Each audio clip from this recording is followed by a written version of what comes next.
जय हिंद साथियों, कैसे हैं? स्वस्थ हैं, मस्त हैं। इसी आशा और विश्वास के साथ मैं आपका दोस्त संदीप शर्मा, व्याख्याता वाणिज्य, आज के इस सेशन में सभी भावी लेक्चरर का हार्दिक स्वागत और अभिनंदन करता हूं। साथियों, सबको इंतजार था कि कब फर्स्ट ग्रेड की भर्ती आएगी और कब अपना जो सपना है गजेटेड ऑफिसर बनने का वो कब पूरा होगा।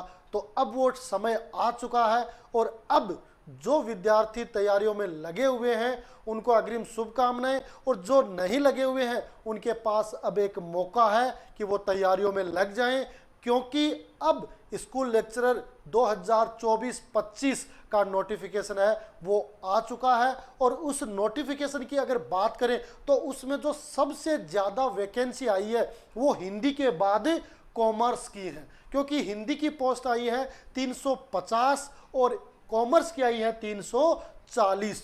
तो मेरे हिसाब से कॉमर्स के विद्यार्थियों के लिए ये एक दिव्य स्वप्न की तरह है, ताकि वो अपने सपने को पूरा कर सके, क्योंकि ऐसा सपना किसी ने देखा नहीं होगा कि कॉमर्स में इतनी पोस्ट आए। ये पोस्ट और भी बढ़ सकती थी कि अगर वाइस प्रिंसिपल की पोस्टिंग हो जाती, क्योंकि उसमें लगभग आपके 450-500 व्याख्याता ऐसे हैं जो कॉमर्स की पोस्ट को छोड़कर वाइस प्रिंसिपल बन चुके हैं, लेकिन वाइस प्रिंसिपल पर उन्होंने ऑफलाइन कार्य ग्रहण कर रखा है, इसलिए वो पोस्ट खाली नहीं दिखा रखी है। साथ में ये चर्चा जो 340 पोस्ट आई है वो पीछे की जो रिक्तियां हैं उनके विरुद्ध आई है।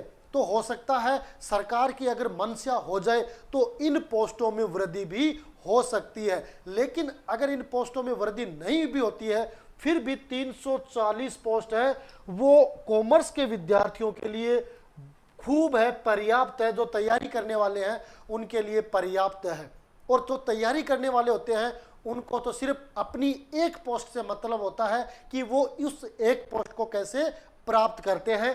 तो भर्ती जरूर कम है, जो ऑल आउट बात करें तो वो कम है, लेकिन कॉमर्स के विद्यार्थियों के लिए खुशखबरी है कि उनके लिए 340 पोस्ट है, और 340 पोस्ट के लिए वो आराम से उस पोस्ट को प्राप्त कर सकते हैं। तो आज के इस सेशन में चर्चा करेंगे इस 340 पोस्टों में से आप एक पोस्ट है वो कैसे प्राप्त करो, उस पर संपूर्ण परिचर्चा होगी।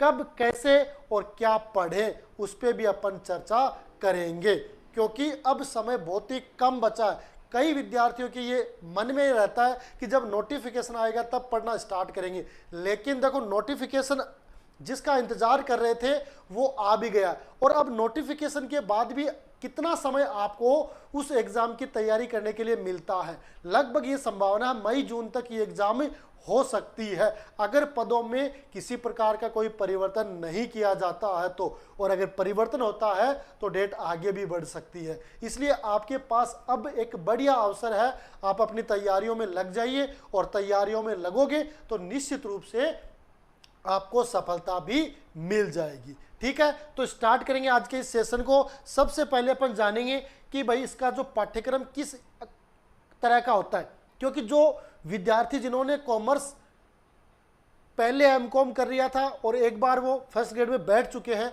उनको तो पता है, लेकिन जो नए हैं जिन्होंने अभी 2022 में वो पीजी किया है और बीएड किया है, अभी तक उन्होंने फर्स्ट ग्रेड का एग्जाम नहीं दिया है, उनके लिए सिलेबस पे चर्चा हो जाती है तो वो सबसे बेस्ट माना जाता है। और ये कहा भी जाता है कि अगर आप किसी भी एग्जाम को फाइट करना चाहते हो तो सबसे पहले उसके सिलेबस का आपको अध्ययन करना है कि उसके सिलेबस में क्या क्या पैटर्न है, क्या क्या जो पॉइंट्स है वो इंक्लूड किए गए हैं, कौन से पॉइंट है जिनको शामिल नहीं किया गया। कई बार अगर हम सिलेबस नहीं देखते हैं तो हम अनावश्यक क्या जो मटेरियल है उसको पढ़ते रहते हैं, और इस वजह से हमारा समय है वो बर्बाद हो जाता है। हमें सिलेक्टेड स्टडी जो पॉइंट्स आपके सिलेबस में दे रखे हैं उन पे चर्चा करेंगे और उनको ही आपको पढ़ना है। ठीक है, तो स्टार्ट करेंगे आज के इस सेशन को, और स्टार्ट करने से पहले मैं उन तमाम कॉमर्स के विद्यार्थियों से निवेदन करना चाहूँगा कि अगर आप कॉमर्स फर्स्ट ग्रेड की तैयारी करना चाहते हो तो आप अपने इस प्यारे से चैनल को सब्सक्राइब कर लें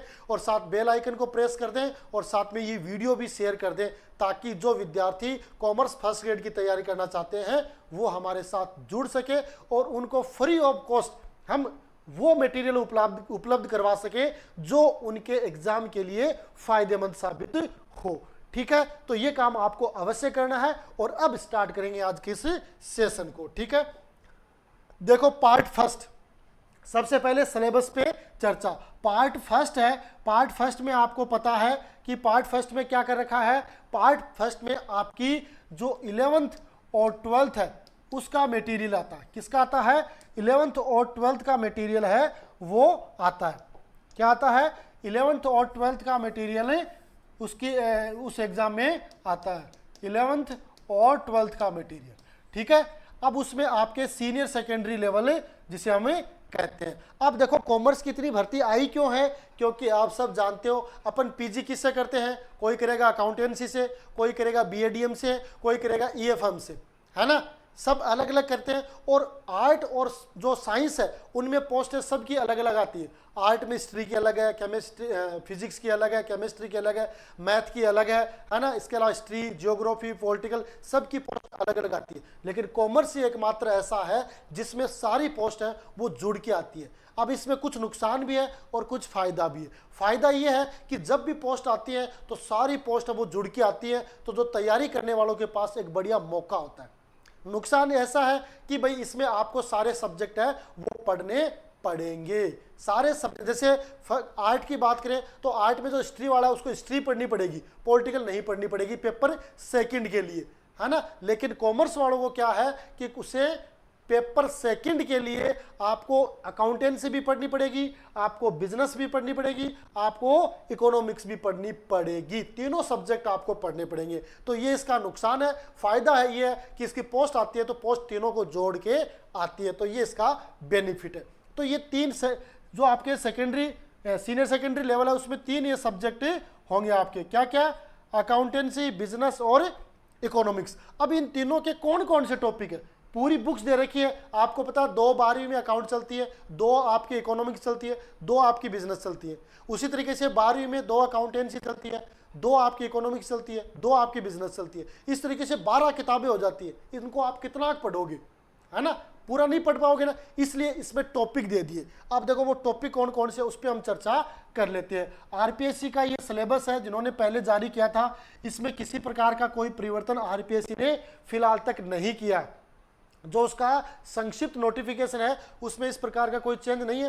पर्टिकुलर इसका सिलेबस जब आएगा उसमें अपन और चर्चा कर लेंगे कि क्या उन्होंने ऐड किया, क्या लेस किया। लेकिन अगर बात करें अपन सीनियर सेकेंडरी लेवल की तो उसमें आपके 11वीं और 12वीं में जो आपकी अकाउंट्स है उसके कौन कौन से टॉपिक है। ये 11वीं का है प्रिंसिपल ऑफ बुक कीपिंग, है ना। ये भी 11वीं का है subsidiary books, final account, adjustment entry, opening and closing entry, है ना। ये भी 11वीं का है। Trial balance and rectification of errors, ये भी आपका 11वीं का है। डेप्रिसिएशन, प्रोविजन एंड रिजर्व है, ये टॉपिक रहेगा आपका। पार्टनर्स कैपिटल, है ना, पार्टनर्स अकाउंट के इसके 4 चैप्टर हैं, है ना, टोटल 4 चैप्टर है, वो आपको चारों कंप्लीटली हल करने पड़ेंगे, तब जाके आप पार्टनरशिप के पूरे में से पूरे अंक ले सकते हो। इसके अलावा कंपनी अकाउंट्स है जिसमें आपका टॉपिक है issue of share, forfeited and re issue of share, है ना। अब इसमें देखो ये पॉइंट दे दिए ना, तो इन्हीं पॉइंटों में से आपको तैयारी करनी है।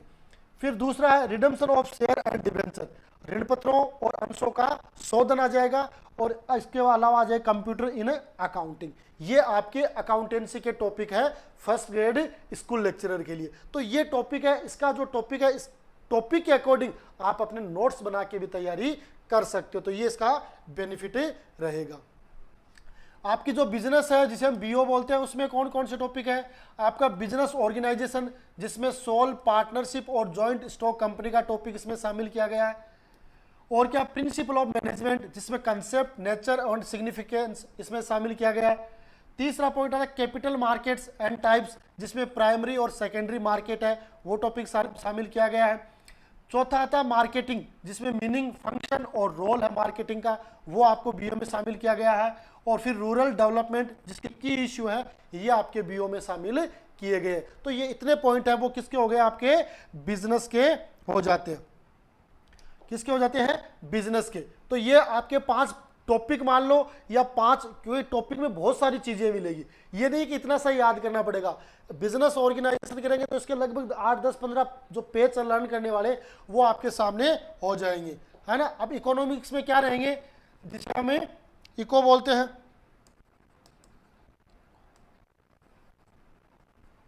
इकोनॉमिक्स में क्या रहेंगे, स्टैटिक्स फॉर इकोनॉमिक्स, जिसमें measure of central tendency, measure of dispersion and introduction of index number, है ना। एम्प्लॉयमेंट, जिसमें प्रॉब्लम एंड पॉलिसीज है। इकोनॉमिक रिफॉर्म सिंस 1991, जिसमें need and main features, liberalisation, globalisation and privatisation.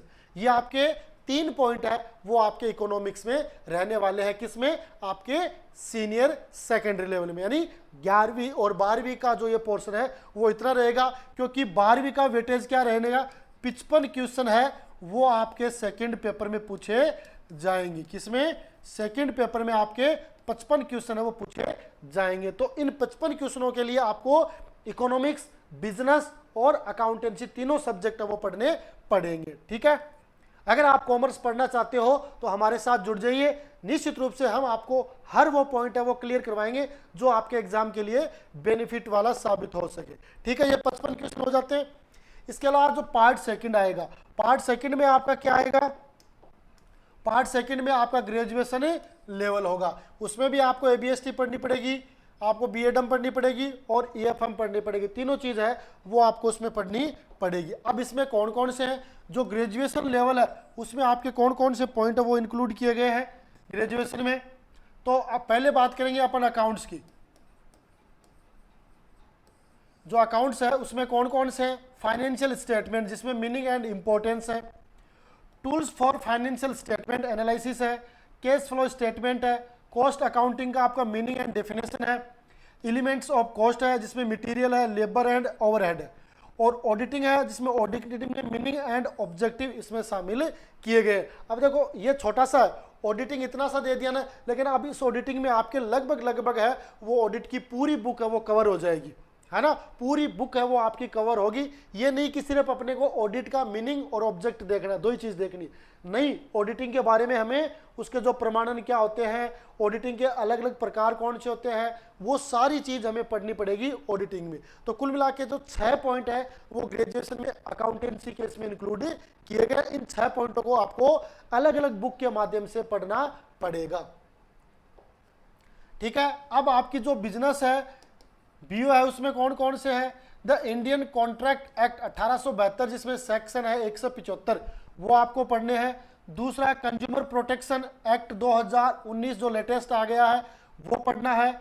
फिर आपको फंक्शन ऑफ मैनेजमेंट, जिसमें आपकी planning, organisation, staff, directing and controlling है वो आपको पढ़ना है, जिसे क्या कहते हैं, पोस्कॉर्ब, है ना। प्लानिंग, ऑर्गेनाइजेशन, स्टाफिंग, कोऑर्डिनेशन, है ना, और आपकी बजटिंग, और ये आर का क्या हो गया, डायरेक्टिंग। तो ये हो गया, और ये हो गया ह्यूमन रिसोर्स पॉइंट है, जिसमें meaning, scope, role and function है इसमें शामिल किया गया। और फिर meaning and nature of entrepreneurship, ये सारे के सारे आपके 5 पॉइंट है वो बिजनेस के आपके सिलेबस में ऐड किए गए। अब देखो ये पॉइंट मैं खुद भी लिख के बता सकता था, लेकिन मैंने लिख के इसलिए रखा है ताकि आप आसानी से इसे समझ सके। मैं लिखने के बजाय आपके साथ चर्चा करने में जो समय लगाऊं वो ज़्यादा बेटर रहेगा। लिखने में तो वो चीज़ जो है मेरे पास है वो ही लिख रहा हूं, तो ये मैंने पहले से लिख के तैयार रखी है ताकि आपका समय है वो अनावश्यक जाहिर ना हो, है ना। इसलिए बीओ के ये पॉइंट आपको पढ़ने। फिर इकोनॉमिक्स में, इको में क्या क्या पढ़ने हैं, इकोनॉमिक्स इन्वायरमेंट, जिसमें meaning, factor affecting economics environment, और है basic features of Indian economics, new economic policies and its effect, foreign trade of India, जिसमें volume, composition, direction, export, promotion, और नेशनल इनकम, जिसमें definition, measurement, distribution and economics welfare. ये सारे point है वो आपको ग्रेजुएशन की जो इकोनॉमिक्स है उसमें पढ़ने। और आपके जो ग्रेजुएशन है यानी जो बीकॉम का जो सिलेबस है उसके भी आपके कितने क्वेश्चन आएंगे, 55 क्वेश्चन है वो आपको सेकंड पेपर में देखने को मिलेंगे। तो कुल मिलाकर 55 और 55 110 क्वेश्चन आपके 11वीं 12वीं first year second year final इन 5 क्लासेज के मिलाकर कितने हो गए, 155 110 क्वेश्चन हो जाते हैं, 55 प्लस 55 मिला के 110 क्वेश्चन आपके इसमें इंक्लूड हो जाते हैं। क्लियर है? ये क्लियर नहीं बताओ, है ना? तो सिलेबस का अध्ययन आपको जरूरी है। अगर सिलेबस का आप अध्ययन कर लेते हो तो उसका बेनिफिट आपको मिलता है ना? तैयारियों में आप लगे हुए हो, बहुत से विद्यार्थी तैयारी करते हैं, है ना? इतने हजारों की संख्या में विद्यार्थी है, वो फॉर्म भरते हैं, एग्जाम की तैयारी भी करते हैं, लेकिन सिलेक्शन है वो उन्हीं लोगों का होता है जिन्होंने सिस्टेमेटिक ढंग से पढ़ाई की है। क्योंकि पढ़ना ही एक अच्छा काम नहीं है, उसको सिस्टेमेटिक ढंग से पढ़ना जरूरी है, ताकि हर पॉइंट वो आपका क्लियर भी हो और परीक्षा में फिर आपके मन में किसी प्रकार की कोई घबराहट भी नहीं हो। इसलिए कहा भी जाता है कि जो सफल व्यक्ति होते हैं ना, वो कोई अलग काम नहीं करते, बल्कि उनके काम करने का जो तरीका है, ढंग है, वो अलग होता है, वो अन्य व्यक्तियों से अलग होता है, और अलग होता है वही उनको उन व्यक्तियों से अलग करके एक सक्सेसफुल, एक गजेटेड ऑफिसर, एक स्कूल लेक्चरर है, वो बनाता है। तो ये आपको ध्यान में रखना है, इन चीज़ों के अकॉर्डिंग अपने को काम में करना है। तो बीकॉम के आपके 55 क्वेश्चन है वो हो जाएंगे। इसके बाद आता पार्ट 3 में आपका पोस्ट ग्रेजुएशन का जो सिलेबस है, उसमें भी आपके ABST, BEdM और EFM तीनों सब्जेक्ट हैं। तीनों सब्जेक्ट के जो पॉइंट दे रखे हैं वो आपके एग्जाम में आएंगे। अब पोस्ट ग्रेजुएशन में आपका जो आपका PG होगा, उसमें जो अकाउंट्स है उसके कौन कौन से टॉपिक होंगे, जिसमें आपका होगा management accounting, meaning and function, है ना? Working capital management, capital budgeting और बिजनेस स्टैटिक्स, जिसमें प्रोबेबिलिटी आपका शामिल किया गया है। तो ये 4 पॉइंट है वो आपके अकाउंटेंसी का। तो मेरे हिसाब से इसमें जो नहीं समझने वाली बात होती है वो अकाउंटेंसी। इकोनॉमिक्स और बिजनेस को आप रट सकते हो, है ना, उसमें समझने की आवश्यकता नहीं है, लेकिन अकाउंटेंसी को आपको समझना पड़ेगा। अकाउंटेंसी को जब तक आप नहीं समझोगे, क्योंकि आपकी अकाउंटेंसी के लगभग, है ना, मैं मान के चलता हूं तो 45 के आसपास क्वेश्चन है, या 50 के आसपास भी क्वेश्चन इसमें हो सकते हैं। क्यों? क्योंकि बिजनेस का एक टॉपिक है सोल प्रॉपर्टीज और पार्टनरशिप, तो वो पार्टनरशिप वाला उसमें भी, बिजनेस में भी है और अकाउंटेंसी में भी है। कुल मिला के अगर 55 और 55 110 का थर्ड यानी 1/3 करते हैं तो 40 क्वेश्चन तो अकाउंटेंसी के वैसे सीधे हो जाते हैं। और इसके अलावा बिजनेस के कुछ क्वेश्चन ऐसे हैं जो उससे रिलेटेड है। एक जो इकोनॉमिक्स में पॉइंट दे रखा है आपका इंडेक्स स्टैटिक्स का है, आपका इसमें दे रखा आपका जो कोरिलेशन वगैरह है आपका, एक वो कौन सा है स्टैटिक्स वाला जो बारंबारता है, मीन मोन मीडियन, है ना, ये स्टैटिक्स के, लेकिन ये बिजनेस स्टैटिक्स में भी है और आपके इकोनॉमिक्स में, दोनों में। तो मैं सबसे ज़्यादा मानता हूं कि इसमें सबसे ज़्यादा जो अगर प्रभावी विषय है तो वो अकाउंटेंसी। और अगर आपने अकाउंटेंसी को क्लियर कर लिया तो फिर आपको कहीं कोई दिक्कत आने वाली नहीं है। और मैंने ये रेशियो उठा के भी देखा है कि पिछली जितनी भी जो भर्तियां हुई है उसमें जो सिलेक्शन का जो रेशियो ज़्यादा आता है कि कौन से विद्यार्थियों का ज़्यादा सिलेक्शन हुआ है, उसमें जिसने PG अकाउंटेंसी से कर रखी है उनके सिलेक्शन का ग्रोथ ज़्यादा है। तो ये चीज़ आपको समझनी पड़ेगी, और जो अकाउंटेंसी के जो पोर्शन है उनको आपको पढ़ना पड़ेगा। ठीक है, तो ये हो गया आपके PG में अकाउंट्स के। फिर PG में आपके बिजनेस के क्या क्या है, consumer behaviour and buying motives, marketing research, role of advertising in marketing और रिसेंट ट्रेड इन मैनेजमेंट। ये 4 पॉइंट है वो आपके बिजनेस के माने गए हैं। ठीक है, माने गए। फिर इको के कौन से पॉइंट है, यानी इकोनॉमिक्स के, demand and demand forecasting, public finance जिसमें सेंट्रल बजट है, डिफिकल्ट फाइनेंस और physical management, problem of Indian banking जिसमें सेंट्रल और कॉमर्शियल बैंकिंग सिस्टम है और बैंकिंग सेक्टर रिफॉर्म्स है, और मॉनेटरी और फिजिकल पॉलिसी है, यानी मौद्रिक नीति और राजकोषीय नीति से संबंधित इसमें प्रश्न है वो पूछा जाएगा। मौद्रिक नीति और राजकोषीय नीति, इससे रिलेटेड है वो क्वेश्चन पूछे जाएंगे। तो PG का जो पोर्शन होगा उसमें आपके 10 क्वेश्चन आपको PG के पोर्शन में से पूछे जाएंगे। ठीक है, हो गया। चौथा जो सेक्शन आता है वो होता है आपका साइकोलॉजी एंड आईसीटी लैब। क्या होता है? साइकोलॉजी और आईसीटी लैब का ये पोर्शन होता है। अब उसमें क्या क्या है, उसमें देखो पोर्शन नंबर 4 जिसमें आपकी educational psychology, pedagogy, technical learning material, use of computers, information technology, teaching, learning. अब उसमें जो पहला पोर्शन आता है एजुकेशन साइकोलॉजी का आता है, जिसमें आपके कंसेप्ट है, स्कोप है, फंक्शन है of educational psychology, physical, cognitive, social, emotional and moral development, characteristics of adolescent learner and its implication for the teaching learning. जो आपके अवबोध बालक होते हैं उस पे जो आपका कहते हैं भाई आदर्श है ना, उसके जो सामाजिक है, उसके जो बोधगम्य है, उनका क्या प्रभाव पड़ता है उस किसमें, टीचिंग मटेरियल में। तो उससे रिलेटेड क्वेश्चन आपसे पूछा जाएगा। Behavioural, cognitive and constructive principle of learning and its implication for senior secondary student, 12वीं क्लास तक के बच्चे, उन पर क्या प्रभाव होगा। Concept of mental health and adjustment mechanism और emotional intelligence and its implication in teaching learning. यानी कुल मिला के टीचिंग लर्निंग पर एक बच्चे पर जो जो मनोविज्ञान के जो इफेक्ट है उनका उन बच्चों पर क्या प्रभाव पड़ता है, किशोरावस्था में क्या होता है, बाल्यावस्था में क्या होता है, शेष अवस्था में क्या होता है ना, उनके क्या प्रभाव होते हैं, किन किन के जो लेखक है उन्होंने क्या कहा है। तो तमाम उनसे क्वेश्चन है वो पूछे जा सकते हैं।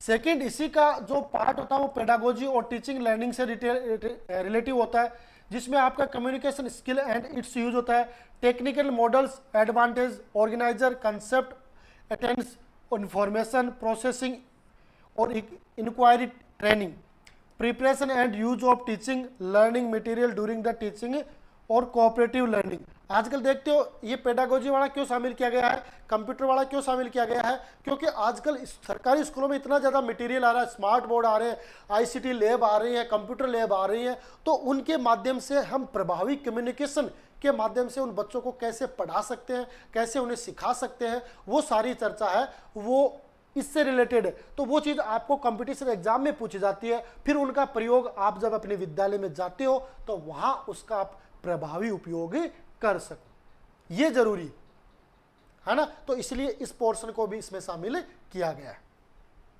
ठीक है। और लास्ट पूछा जाता है use of computers and information technology IT. तो इसमें कंसेप्ट ऑफ आईसीटी, हार्डवेयर और सॉफ्टवेयर, सिस्टम अप्रोच और कंप्यूटर असिस्टेंट लर्निंग और कंप्यूटर एडेड इंस्ट्रक्शन, इससे रिलेटेड क्वेश्चन भी आपको एग्जाम में देखने को मिलेंगे। तो कुल मिलाकर इसमें कितने क्वेश्चन होंगे, 30 क्वेश्चन आपके होंगे। जो आपका सेकंड पेपर होगा,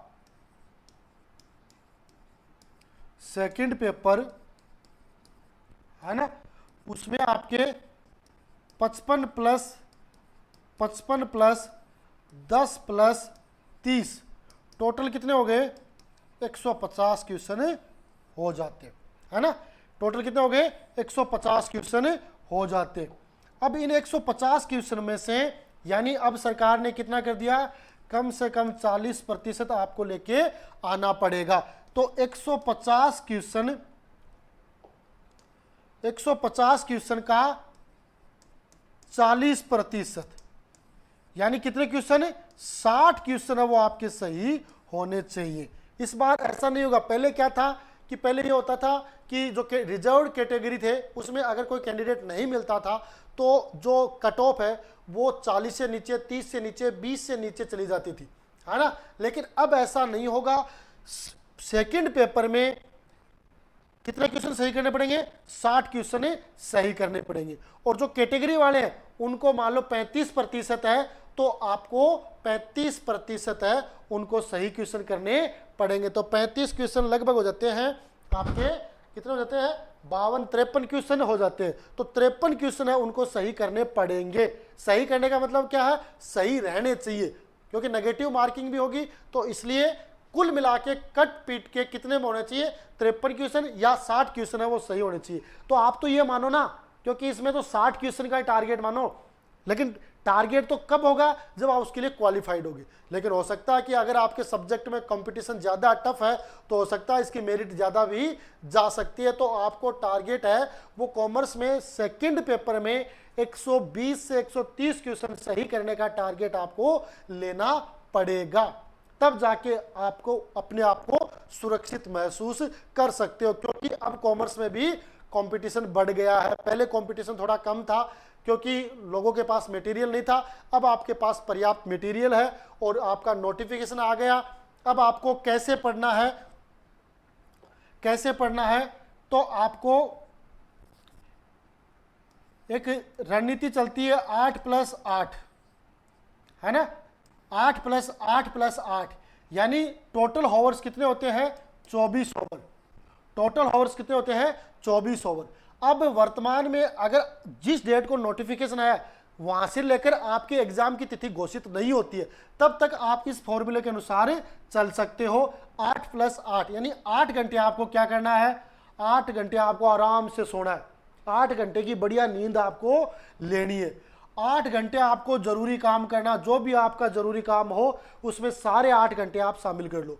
और इन 8 घंटे में क्या करना, आपको अपनी पढ़ाई करनी है। इन 8 घंटे में क्या करना है, अपनी पढ़ाई करनी है। तो ये 8+8+8 का फॉर्मूला लेके आप चलते हो तो निश्चित रूप से आपका सिलेक्शन हो जाएगा। और जब एग्जाम का समय आएगा कि उसमें कितना समय बचा, क्योंकि हो सकता है एग्जाम मई जून में होती है तो समय कम है और आगे खिसकती है, पोस्टें बढ़ती है, तो उसके लिए आप फिर उसमें थोड़ा बहुत परिवर्तन कर सकते हो। लेकिन 8+8+8 का फॉर्मूला के आधार पर आप पढ़ाई जारी रखते हो तो आप अपने लक्ष्य को प्राप्त कर सकते हो। जो लक्ष्य होगा आपका उस लक्ष्य तक आप पहुंच सकते हो।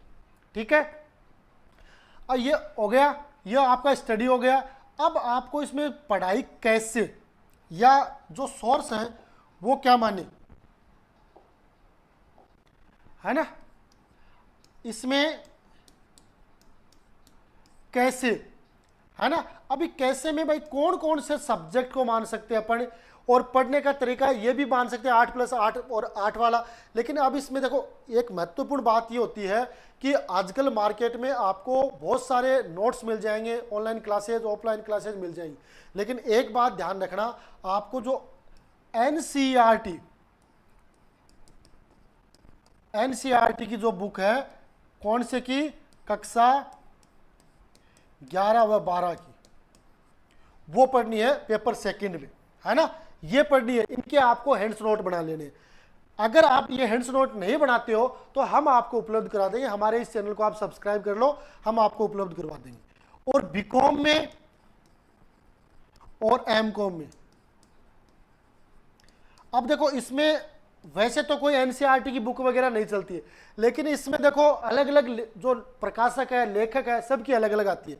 लेकिन अपने राजस्थान में एक तो होता आरबीडी, रमेश बुक डिपो की बुक चलती है, और एक होती है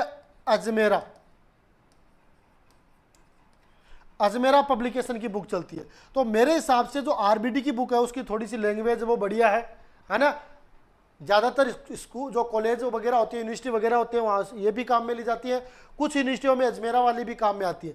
लेकिन आरबीडी की जो बुक्स है उसके अकॉर्डिंग आप तैयारी कर लोगे तो निश्चित रूप से आपको उसका बेनिफिट मिल जाएगा, है ना। तो इन बुक्स को आपको प्रिफेयर करके पढ़ना है ताकि भविष्य में किसी प्रकार का कोई क्वेश्चन में कोई डाउट हो, कोई ऑब्जेक्शन हो तो अपन वहाँ पे ऑब्जेक्शन लगा सकते हैं, है ना। तो ये चीज़ मान के आपको पढ़नी है। अगर ये पढ़ोगे तो निश्चित रूप से आपका बेनिफिट होगा। तो ये बात दोनों समझ गए। आगे 8+8+8 वाला फॉर्मूला आपको काम में लेना है। एनसीईआरटी की बुक पढ़नी है। एनसीईआरटी की बुक में भी आपके पास अगर कोई एनसीईआरटी की पुरानी बुक हो जो आपके पुराने वाले सिलेबस में, क्योंकि अपने कॉमर्स में क्या होता है, कॉमर्स में जो अकाउंटेंसी आपकी अकाउंट्स है वो क्या होती है, हिंदी और इंग्लिश दोनों में होती है ना। बातें उसकी हिंदी में होती है लेकिन प्रैक्टिकल सॉल्यूशन है उसका इंग्लिश में किया जाता है। तो वहां पर आप कंफ्यूज हो सकते हैं। कुछ शब्द ऐसे होते हैं जो एज इट इज हिंदी के भी आपको पेपर में मिल सकते हैं और एज इट इज इंग्लिश के भी मिल सकते हैं, है ना। तो उसके लिए आपको ध्यान में रखना पड़ेगा। जैसे बहुत सारे जो प्रतिभूति प्रीमियम है ना, तो कई जगह वो प्रीमियम ही नाम आता है उसका, है ना, तो वहाँ पे आपको ध्यान में रखना। और बहुत सारे पेटेंट है तो पेटेंट ही नाम आता है ना, आपके कॉपीराइट है तो वो भी कॉपीराइट ही नाम आता है। तो इन चीज़ों में क्या इंग्लिश का वर्जन है एज इट इज़ काम में लिया जाता है, तो वहाँ पर थोड़ी सी अपने को समस्या हो सकती है। तो ये चीज़ आपको ध्यान में रखनी होगी। सारी बात क्लियर, सारी बात क्लियर है या नहीं? अगर किसी भी विद्यार्थी को फिर भी कोई कंफ्यूज हो तो वीडियो के जो कमेंट बॉक्स है वहाँ पर जाके वो कमेंट डाल दे, उसके हर शंका और का समाधान हमारे इस ऑनलाइन प्लेटफॉर्म के माध्यम से किया जाएगा। तो देखो आज के इस सेशन में और एक महत्वपूर्ण जो सेशन जो कॉमर्स के विद्यार्थियों के लिए रहा है उसमें निश्चित रूप से आपको मोटिवेट करेगा और मोटिवेशन के साथ ही आप अपनी तैयारियों में लग जाओगे। इसी आशा और विश्वास के साथ आज के सेशन में इतना ही, मिलेंगे अगले सेशन में, तब तक के लिए जय हिंद जय भारत।